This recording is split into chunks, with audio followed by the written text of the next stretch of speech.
Bismillahirrahmanirrahim. Assalomu alaykum muhtaram vatandoshlar, nuroniy otaxon va onaxonlar, qadrli mehmonlar. Siz azizlarni, butun xalqimizni, uzoq yaqindagi jami musulmon ummatini davom etayotgan muborak Ramazon oyi bilan yana bir bor samimiy tabriklayman.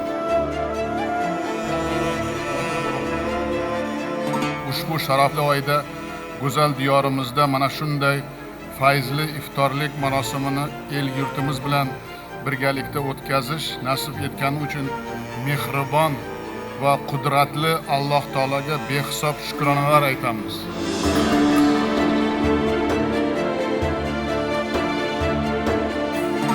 Buyuk Alisher Navoiy bobomiz aytganlaridek, yaxshilarning ishi yaxshilik qilishdir.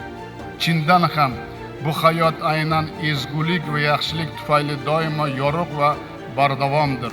Shu bois ezgu niyatlar ijobat bo'ladigan muborak Ramazon oyida Qadr kechasi arafasida turib, yurtimizda, butun dunyoda tinchlik va farovonlik, mehr oqibat barqaror bo'lishini so'rab duolar qilamiz.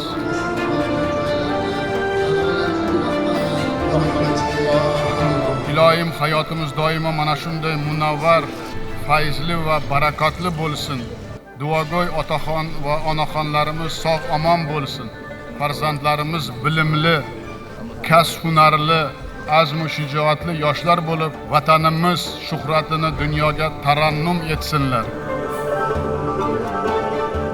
Yurtimiz tinch, mehnatkash, oliyjanob xalqimiz hamisha omon bo'lsin.